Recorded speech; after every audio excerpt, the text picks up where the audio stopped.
something that is expected from somebody who's going to make a presentation. It's a pleasure to be here today. But I say honestly, sincerely, I'm very happy to be here with you, with people who think of Esperanto not only as a good topic to do research in social sciences, but also think of Esperanto in its political and practical dimensions. I think it's important. So again, thank you very much, and thank you for your patience because I'm going to talk in English. What I'm going to talk, the topic of the presentation is what Savi asked me. Why don't you talk about how the Esperanto movement, the relations between Esperanto movement and social sciences? So the topic of the presentation is I want to share, exchange ideas with you about the extent to which the Esperanto movement can improve research in the social sciences, and how the Esperanto movement, the history, the practices, the decisions that Esperantists have made all over the world can contribute to advance the research agenda of the social sciences. So I'm going to focus in all the fields I'm more familiar with, which is comparative historical sociology, history, social movements research, and not to talk about linguistics, economics of language, language policy, because among you, Sabina gave a wonderful presentation yesterday. There are people who know much more about these topics than me. So I'm going to focus on sociology, history, comparative historical research. Let me begin with this data. I don't know if you can see it. This is I made some research. This is the number of entries of the word Esperanto in Google Scholar. Okay. From year 2000 to the last year, 2017. And you can see there is an upward trend from 2000 to more or less 2012. 2012, I found 5,000 entries of the word Esperanto in Google Scholar. There is a sort of downward trend later. I'm not much concerned about that because precisely in the last 10 years, there's been a lot of research on Esperanto, which seems that Google Scholar doesn't capture. So when I was doing this, collecting this data, I was curious, thinking what kind of journals publish things about Esperanto. And I found, of course, most of these journals are in linguistics fields, but I also found something funny I want to share with you. It's an article which is called Bacterial Esperanto. So it's wonderful. It's that bacteria now are reading the Uma Libro, and they're thinking about the advantages of having a neutral international language. So we are making a lot of progress. In the next 2 years, there will be no convention, there will be a celebration here at this one. So, as I said before, we have had a lot of very good books on the Esperanto movement in the last years. I can mention a couple of them. I was having dinner with Xavi the other night, and he told me about new books I wasn't aware of that I have to read. We have this book of Arika Okrent, which is not precisely a scholarly book, but it became a bestseller, and it made the Esperanto movement very visible, and that's what we need to make it very visible. Even when the author has a combined PhD in cognitive psychology and linguistics, she didn't write a scholarly book, and perhaps for this reason, it became a bestseller. And this book was very influential to me because at the time I was reading the book, I was thinking, should I go ahead with doing research on Esperanto or not? Is anybody going to be interested? Am I going to find a publisher interested in the Esperanto field or not? So then we have the book of Korzenkov, I don't know how to pronounce it.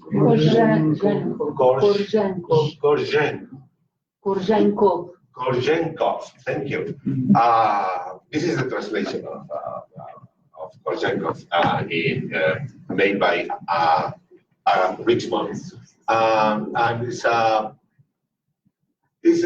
is a wonderful book about the life of some of the early years of the movement. Anybody who wants to do research about the early Esperanto movement has to read called Zemkov. So we have many other books. This is an edited book of Michael Adams that covers planned language, invented for practical political reasons, but also scientific for science fiction and literature. And it's a very good book. It's published by Oxford University Press. So that is something. Oxford University Press was willing to risk publishing a book about planned language. It has a very interesting chapter about the artificiality of unnatural language, which would be a required reading in many classes, in linguistic courses. Then we have Kinsley's book, also about Zamenhof and the early stages of the movement, a book that we really needed. We didn't need to know what was going on at international level, what was happening in the Universal Esperanto Socio, what were the challenges these people were meeting at those times, how they made decisions, how they tried to navigate between different problems which were emerging at the same time. Originally, a doctoral dissertation, it has a lot of archival research. It's a wonderful source of information. Of course, the book, any one of us would have liked to write. Ulrich Litz, in English, how is indigenous language, and two editions is the result of 20 or 30 years of research. So we have a lot of good scholarly books made in the last years, and the last 3 books. Also, Esther Shor's book also has helped a lot to increase the visibility of the Esperanto movement, because she's a scholar, but she wrote something in between scholarship and her own personal experiences with the current Esperanto community that has made her a very popular book in the book, among the public. So there's been a lot of research. But this research is about Esperanto or about other planned languages. But I want to talk about on the other side of the coin. The other side of the coin is about how can we use Esperanto movement to improve the research agenda in the social sciences. This is can we do anything about it? Is it useful to use the Esperanto movement to advance the research agenda in social sciences? We have, I think, yes, there is a lot, and that's the reason why I kept on doing research on Esperanto. There are many different debates, theoretical debates in the social sciences, where the Esperanto movements can be of great help to contribute to advance the agenda in these social sciences. For example, I'm going to, how much time do I have, Sally?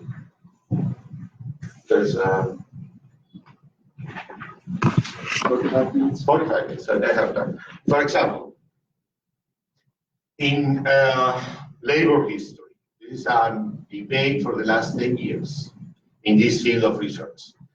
Labor history traditionally has been taken by, let's say, leftist-oriented historians, scholars. And they claim that beyond the diversity of workers' associations, worker movements in different corners of the world, we can think of the emergence of a international working class movement who is going to bring about a new social norm. That's the old theoretical claim in labor history. After the collapse of the communist regimes, there is another group of scholars who are thinking in different ways. They say we cannot say anything about a final converging of working class movement. What we have to do is to study the diversity of workers' associations. And that diversity has to do with paths of economic development in this country, has to do with transition, traditions, has to do with political institutions, and so on. We have to concentrate on diversity and not so much in those exogenous variables that can explain international working movements. Well, a way to adjudicate between these two in this theoretical debate is to think about, let's think about an international working class organization that is not hierarchical, but is democratic, and study what challenges they have, what decisions they make. Study the history of that association and see what variables were more important to explain, understand what they did. And this international working class association, in order to be a good springboard to do research, to get involved in this theoretical research, has to be democratic. Doesn't make any sense to study, for example, the Third International. Because in order to answer to the question why the Third International took this decision, well, as Stalin, and we know the answer. So we have, I'm sure you're already thinking about the organization I was mentioning. We can study, we can use the history of Senasita Associated Manga to get involved into this research. This is one example. There is not much research on this quite interesting, fascinating organization. But there is a very intense debate in this dimension in labor history about what is going on and what happened in the past in the world working class organization. And this means little research of this. This is one example. Let me talk about another example. And Savi should be here with me because we have been talking about this quite often. It has to do with how historians work, how most sociologists work.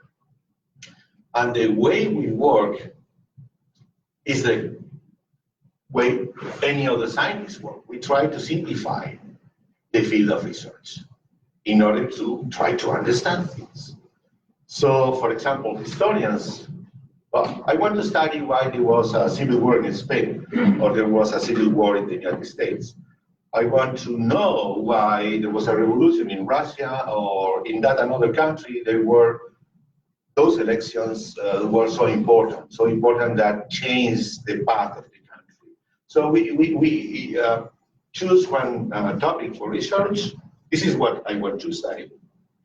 So in order to make things easy, and in order to be able to test hypotheses and falsify hypotheses in order to make progress and advance in social research, I do simplify things. I focus on the main actors. Why there was a civil war in Spain? Oh, well, I have to study the axis of contention and the main actors, the military, the Catholic Church, working class movements. So if you read the history of Spain, contemporary history of Spain, these are the actors that are usually mentioned because we have to simplify things. We have in order to explain things. So that's the way comparative historical sociology works and mainstream history research is working. So we are simplifying things. We focus on main actors. It might be organizations, social movements, political parties, professional groups, interest groups, so on.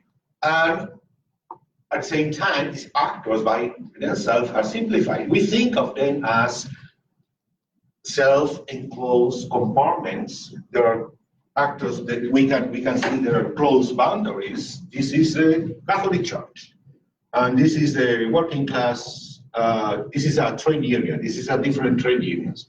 And we think of them as actors who are internally homogeneous. They have their own ideologies, they have their own resources, they have their goals. We can identify very well their culture, their history, and we see how they move, what alliances they made with other actors, and that then we can explain the decisions they finally made. This is what we do. Usually it's done in mainstream history and mainstream comparative sociological research. It is a social reality where a painting of get more clear.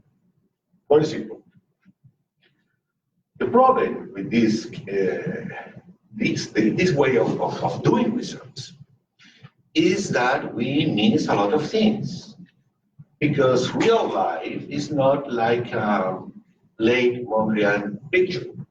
Real life is fuzzy, it's messy, it's unpredictable.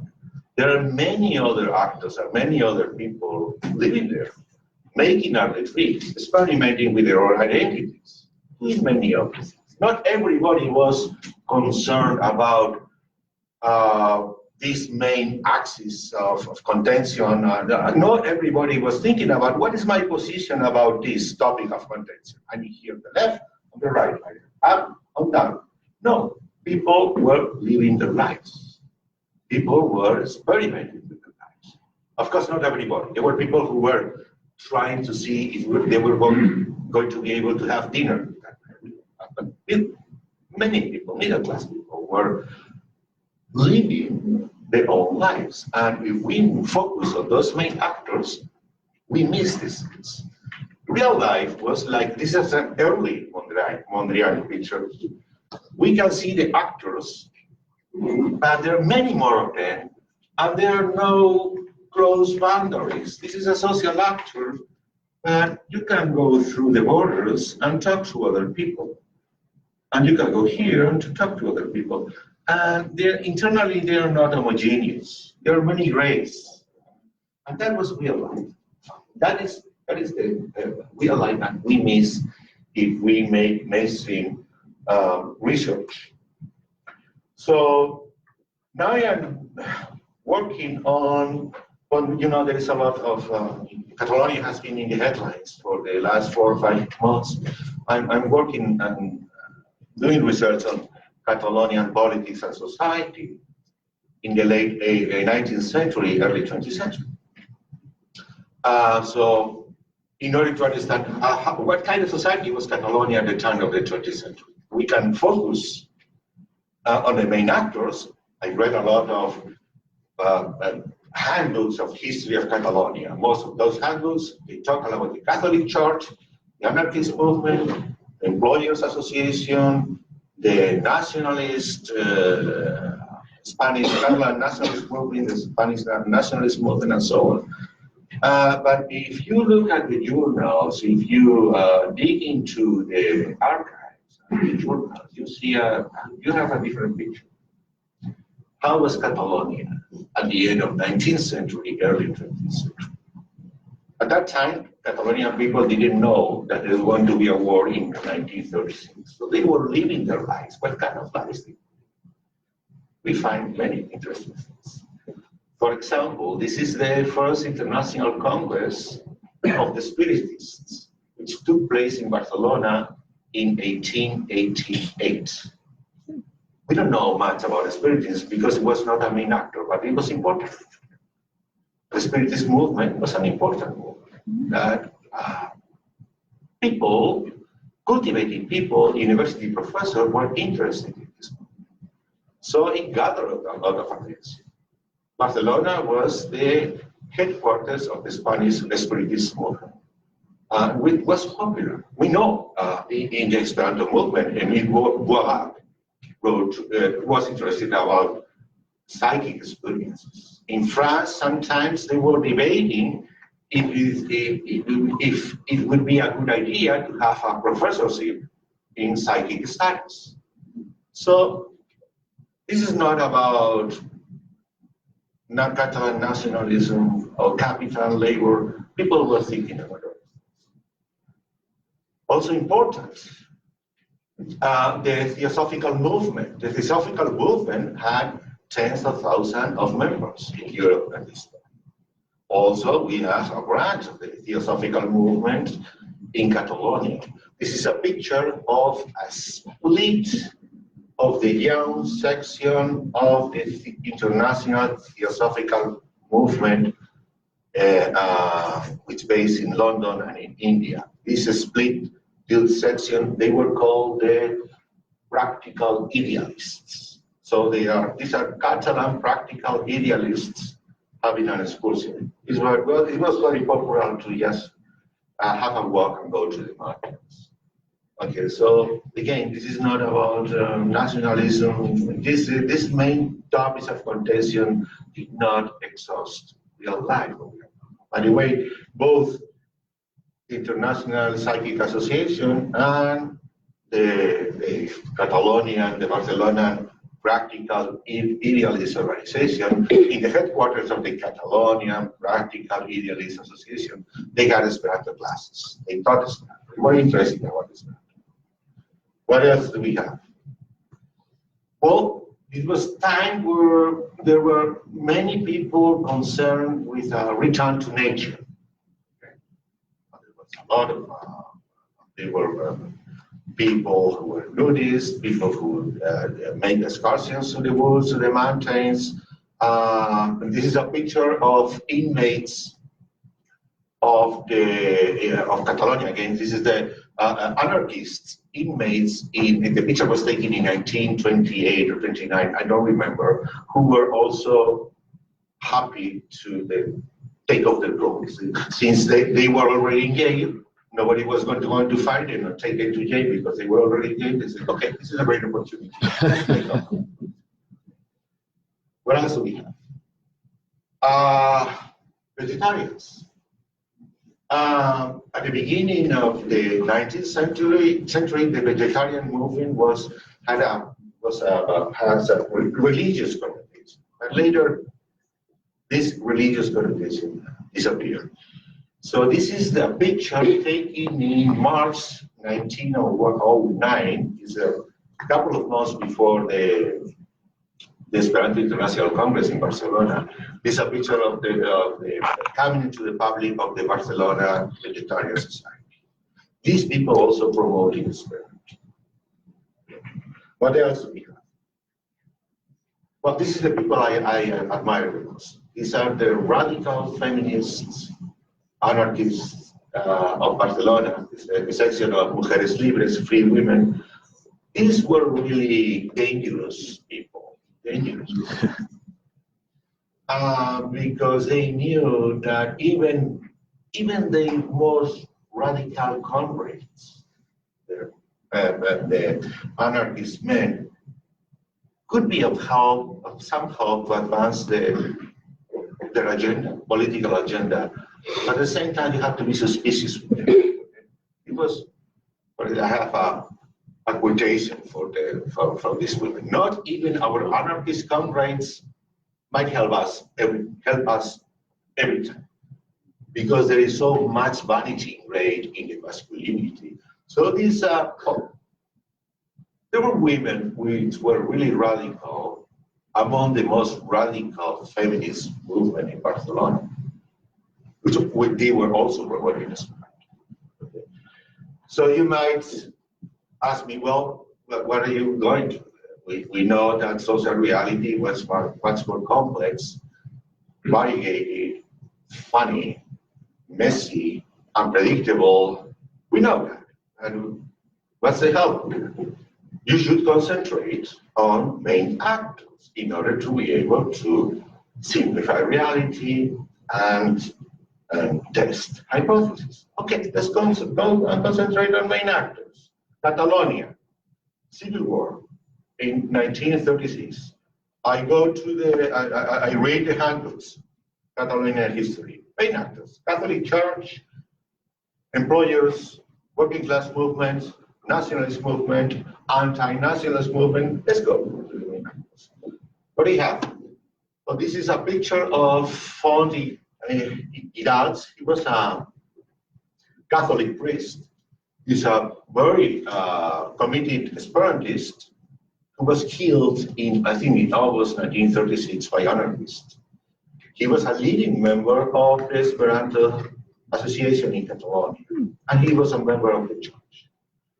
The simplification paradigms tell us that the main actors, we can best think of main actors as homogeneous. There are no grays. In these boxes, there are no grays.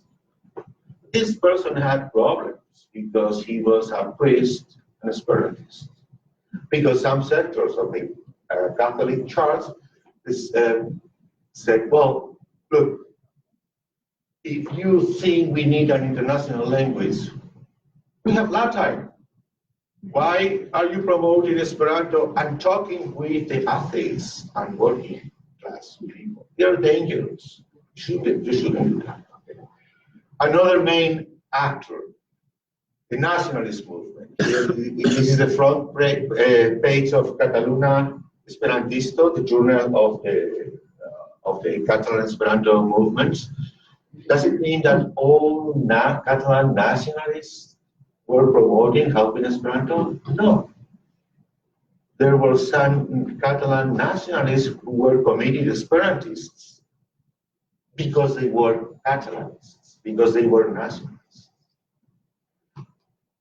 In the Catalan nationalist movement, in the same way as in the church, there were people who said, well, look, if you are interested in languages, you should promote Catalan and not a Frankenstein language like Esperanto. So they also, the main actors was not homogeneous.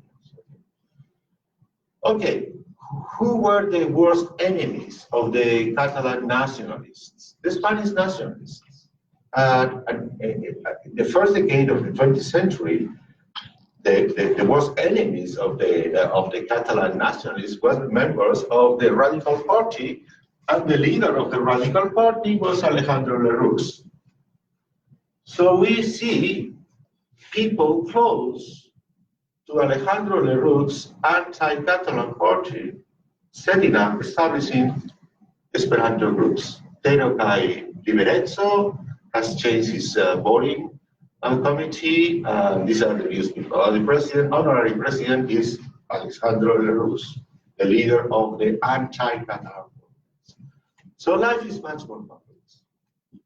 And when you look at the congresses of the Catalan Esperanto movement, you see that in the same room, you see an anarchist, you see a Catholic priest, you see people quite different. People sharing something, sharing a language and sharing a goal. Is promoting Esperanto about international language. More examples. Okay, main actors. This is a picture of workers of Sabadell, were members of the Senasisa Societat Humana. The picture was taken in the late 20s. Does it mean that all Esperanto was the language of the working class? No.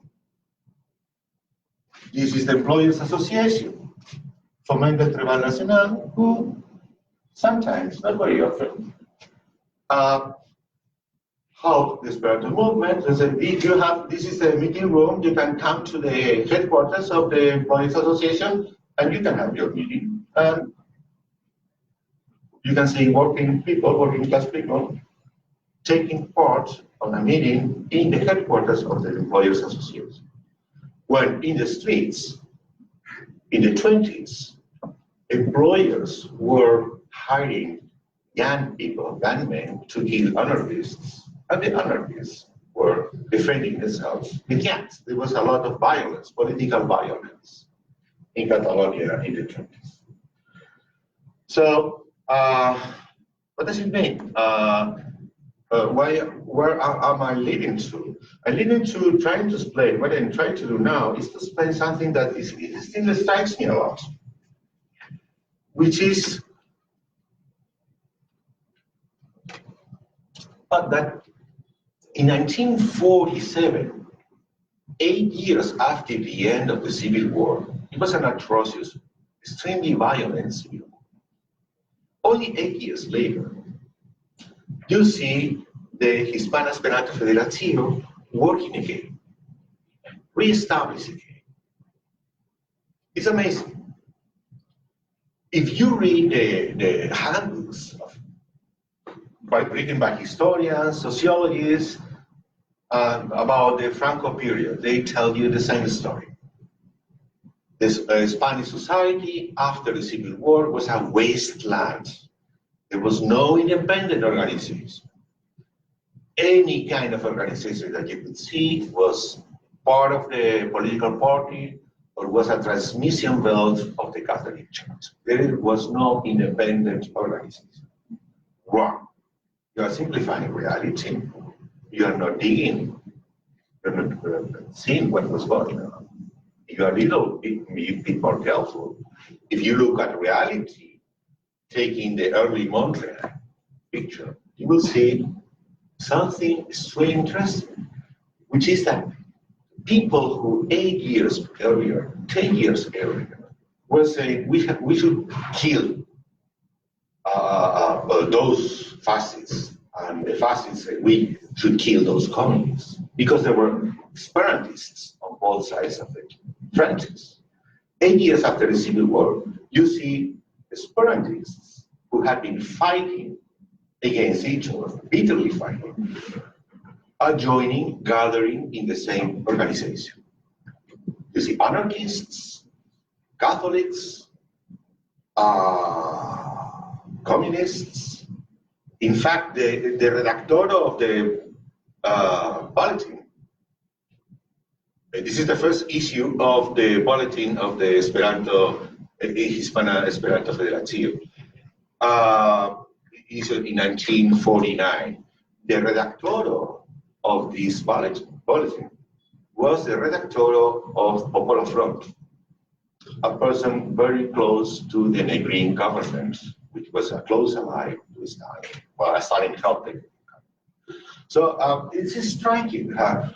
Only 8 years after the Civil War, they say, why shouldn't we reestablish the Esperanto organization? We should begin teaching classes. Do you know of anybody? Yeah, I know. Marco.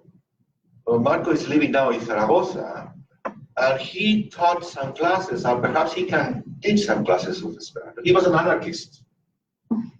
So you can see in a dictatorship, you see a Catholic picking up the phone and calling an anarchist. Would you be willing to teach Esperanto classes? Oh, sure. We cannot understand if we use a simplified picture. This is something amazing. I still have to find an answer. Why were they able to gather together again and work together in 1947? Because there was a legacy. There was a tradition of cooperating before the Civil War. There is a funny anecdote of this Catholic priest. I saw a picture of you. At one point, he received a letter in Esperanto from an international radical pacifist women organization. And he read the letter and said, oh no, they made a mistake. This letter is not for me. Instead of tearing apart the letter, he sent the letter to Mujeres Libres, of the feminist organization. Even when those women were atheists, anti-Catholics, there was some legacies and tradition of communism. What is interesting, but this is what I want to finish now. The Esperanto community, the Esperanto history is a wonderful springboard to do research in social sciences, because it's an international organization, it's an international community that is spread almost in every corner of the world.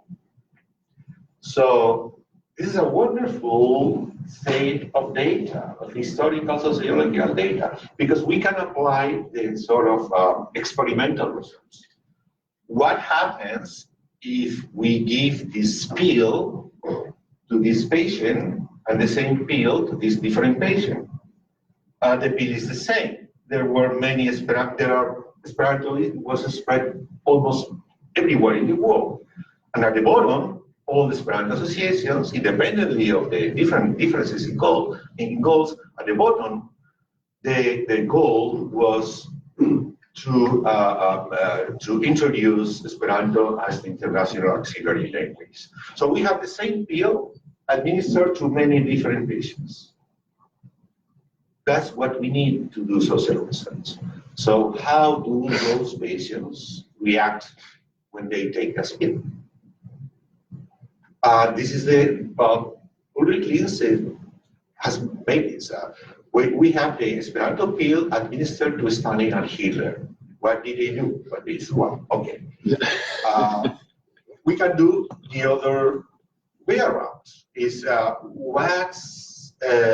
what happens to a movement, to the social movement, when it has to work under different regimes. And for example, the Spanish case is very interesting. We can the story of the Spanish Esperanto movement, the whereabouts of the Esperanto movements in the Franco years, is an excellent opportunity to understand how authoritarian regimes work. Because the idea is that there is no civil society, there is no independent organization. That's not true. That's not true. So I can use the Esperanto association, Esperanto movement in Spain to understand much better the Franco regime. And even better, I can compare the Esperanto movement in the Franco regime, during the Franco regime, with the Esperanto movement in Germany, in communist Germany. So we have two authoritarian regimes swallowing a pill, which is basically the same.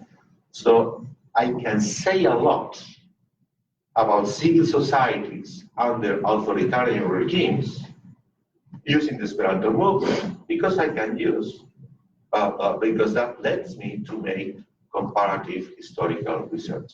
So to finish, I'm sorry, I'm talking a lot. These are very good research made on Esperanto in the last years, but I think we have a wonderful opportunity to increase the visibility of Esperanto, which is the first step, by using the Esperanto practices history movement to advance the research agenda in the social sciences. And perhaps 20 years ago it was difficult, but now it's not so difficult. I think that there are more editors, there are more colleagues, scholars that are willing to look at the early Mondrian picture of social reality. That's all. Thank you very much for your question.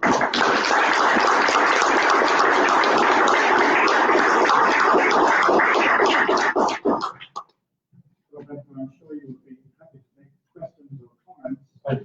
And the invito has been anche a fare chiamando in Esperanto, cioè mi posso traduci a via maniera di possa autornici. To se vi nevola parole na angla, sento vi libera parole iu fan lingua.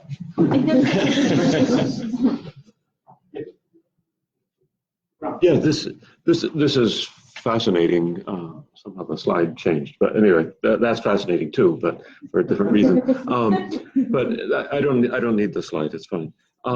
No, this is fascinating work, and thank you so much for presenting this. One thing that I'm curious about is whether the sort of political diversity that you described within the Esperanto movement within Spain, whether that was somehow particular to the Esperanto movement. I mean, my sort of intuition is that it is, and that you would not, if you looked at the vegetarians or the theosophists or the nudists or whatever, you would not find that same range of political diversity. Is that right, or have you looked at that? That's a very good question. I'm not sure. I think there was more need among Esperantists to cooperate with each other, because the goal was to build a language. In order to build a language, you need to publish handbooks with money, you need teachers. And it was going to be an international language that was going to promote peace and mutual understanding. So those are factors that contribute to close borders. I am a radical, an anarchist. Okay, if the Employers Association asks me to teach a class in Esperanto in the headquarters of the Employers Association, because they think that it might improve commerce, I can do that. That's no problem. Yeah, that's a very good question, but I think it's it was more relevant, more important to cooperate among them within it was most important among Esperantists to cooperate with each other, and also they needed to practice it. They needed to create a community, so they could think of, well, there's a community of Esperantists, and there are other communities. So, but I can transcend the border of each of them and establish contacts, alliances, because he and me, well, it would be great if we have an international language. But what? Well, we disagree about that. But in principle, it would be great. And if you and me cooperate, the stronger, the more we cooperate, the better. So that's a very good question. Makes sense. Well, just a footnote to that. I wondered if the fact that language learning is a very long-term process, and then it's with you for the rest of your life. You can't really you can't quit a language that you know it, and it's part of you for the rest of your life. Unlike, I can be a nudist for a day and and then stop, or I know people who were vegetarians and now are not, and you can sort of go in and out. But with a language, it's not so easy to. So you kind of make this commitment, and if that commitment forces you to be friends with people you might not ordinarily do, then maybe you're stuck with it. There is more attachment to a language. Identities as well. That's what we're meant for. Yeah. Probably that's a very good remark. That's another factor.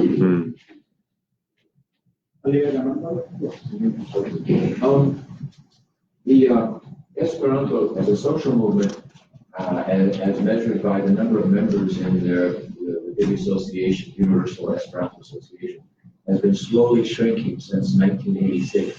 Sure. I'm wondering about the other social movements. We looked at social movements at the end of the 19th century, but are you aware of the rise and fall of other social movements, and can that affect the Esperanto movement? You see what I'm getting at there? That's a very good question. Sincerely, I don't think that the Esperanto movement is shrinking. I think that there are more Esperanto speakers. There's no way to do it. We all know there's no way to do it. But I think that there is more interest in Esperanto now than 20 years ago. It's more popular. Why there are so many people who have read Akira's book?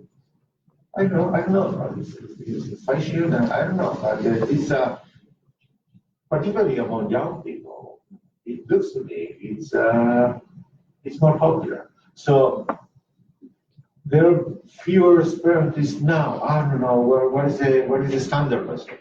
Members of UEA? No, UEA was a classic old organization. It was changed because it's different. People don't need UEA.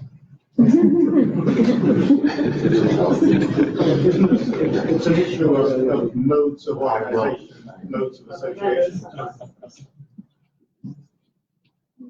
Other questions? Yes. I was very interested in your topic because 2 years ago I presented at the Buchanan Masterclass at the University of Liverpool a presentation on how the Catalans preserved their literature through Esperanto because they were not allowed to publish in Spain in any other language. I think the only means of publication was Serrador, which came out of the monastery of Montserrat, and there was an agreement that they could publish under great restrictions in Catalan. But the translations, because the Esperanto movement was largely a literary movement in the earlier years in Catalonia, they got through to Europe and they were published widely in Esperanto magazines outside Spain. And then also, I think, through those Esperanto translations, they were made available to people in other languages. And there were small groups in several countries, not just Esperanto groups, who were trying to really promote Catalan literature.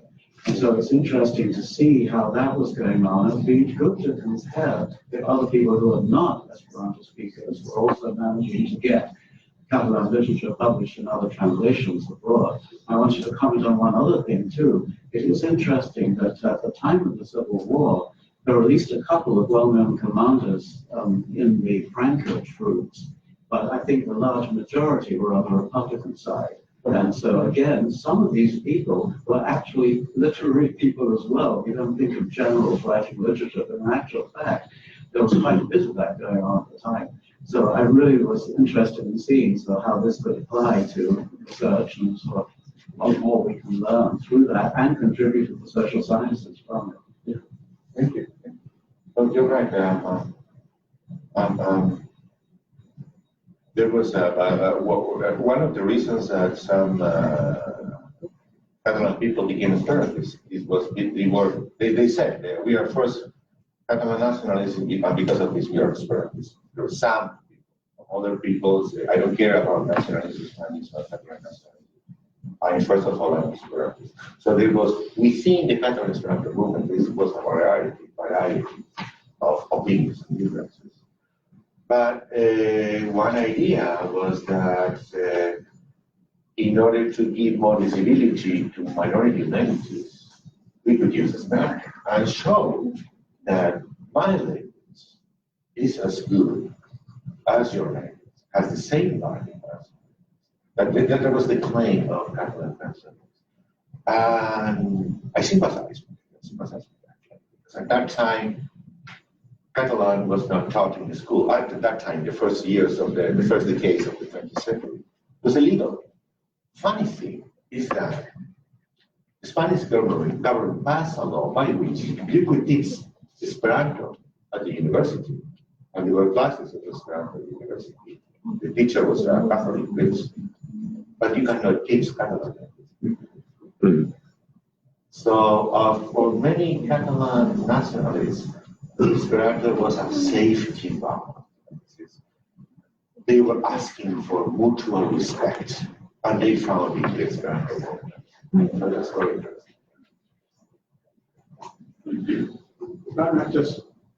Please. You mentioned that the reconstitution of the Hispana Esperanto Federación happens just 8 years after the end of the war, after the Civil War.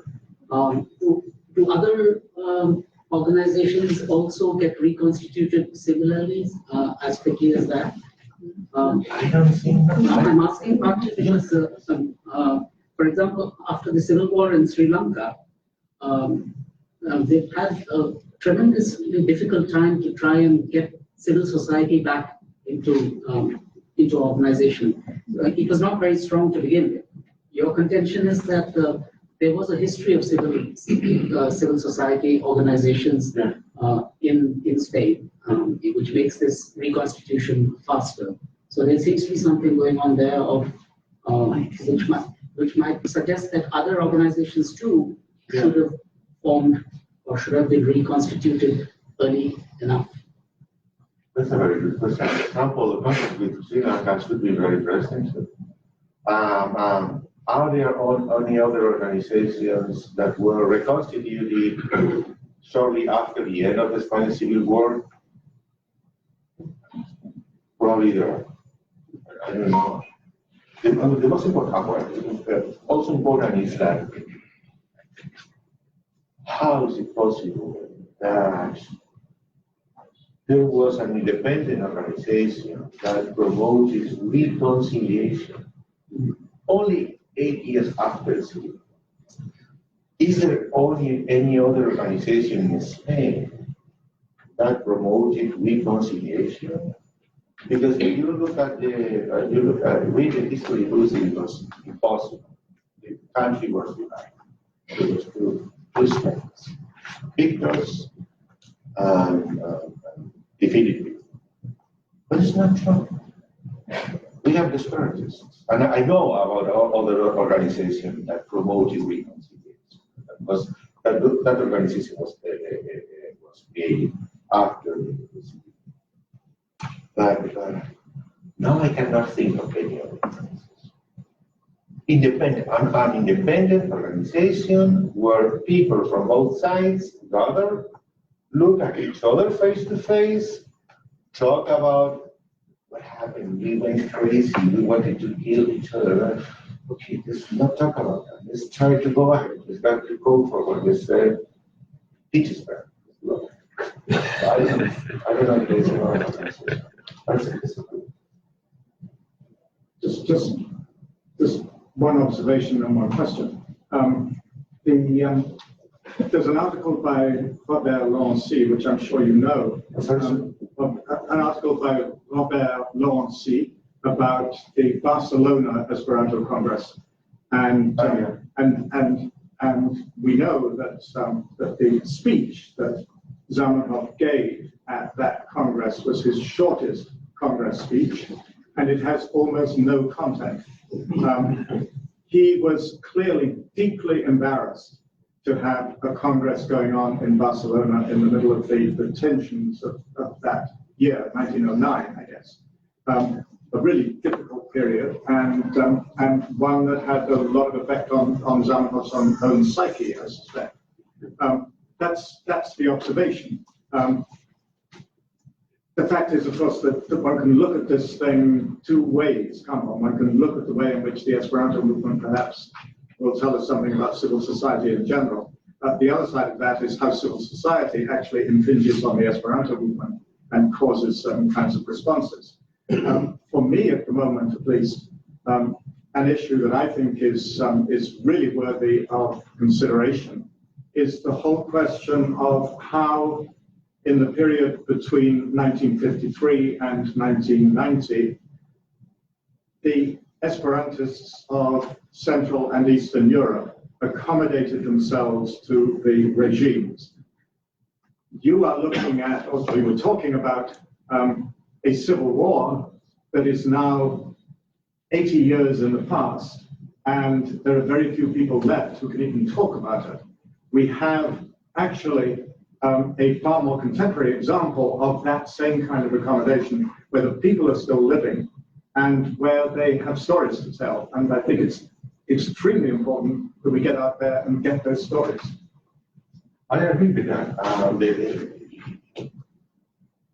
The last thing I want to do is what my final goal.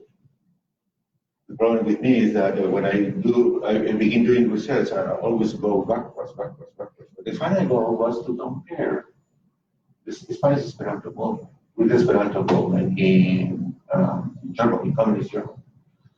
There is a lot of research in sociology about, can we talk about civil society under authoritarian regimes? And you read those articles that people have published. And these are articles about China, about Indonesia. Why don't we use the Esperanto movement? What happened to the Portuguese Esperantists who were able to do anything?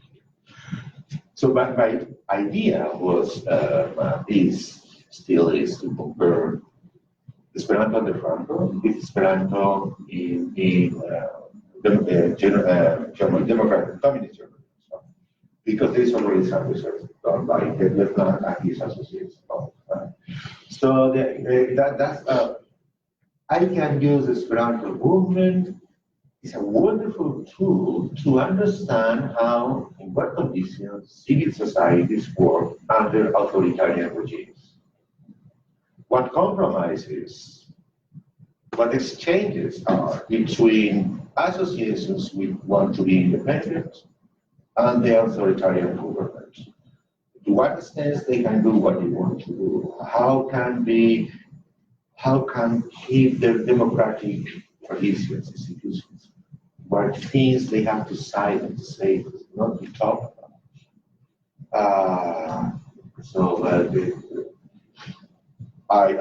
That's my final goal. I was talking about Xavi the other day. I hope that the archives of the Esperanto associations in Eastern Europe are still, we can do research on those archives to do this kind of research. But that's a very good question. That's a very good research question. And again, you have the same field in different regimes. So that is a wonderful tool to compare these and to understand many questions that are raised in sociology, political science, and many other fields. When we were talking last night, you mentioned that you had looked at Anna Velichkova's dissertation on the Bulgarian movement. And people should know about that. Mnie zjaśniła moje fakty zjaśnił disertację pri la Bulgara Esperanto movado sub socialismo de Anna Velichkova de la Universitato Notre Dame en Usono de Esperanto dissertację. I devo see just as long very really valuable piece of work, even if we may not agree with it entirely. And you'll recall, Ilona, that your Turkish student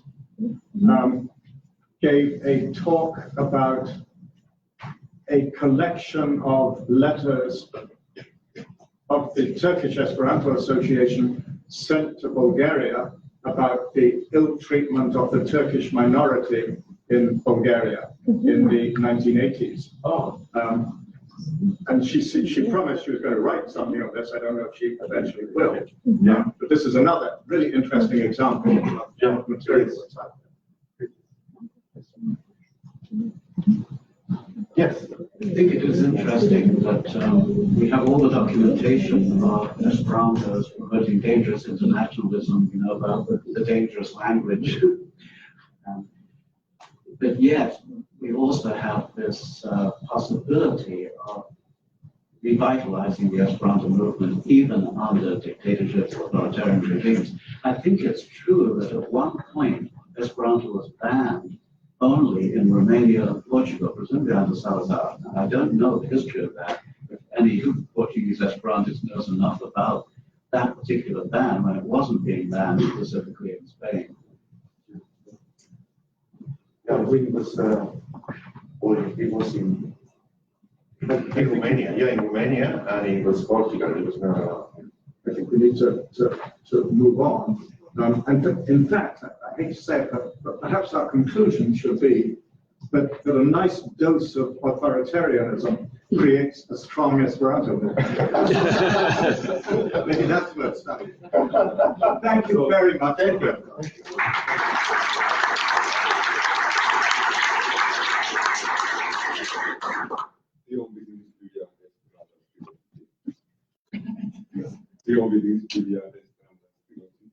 No, come on, c'erano, servivo la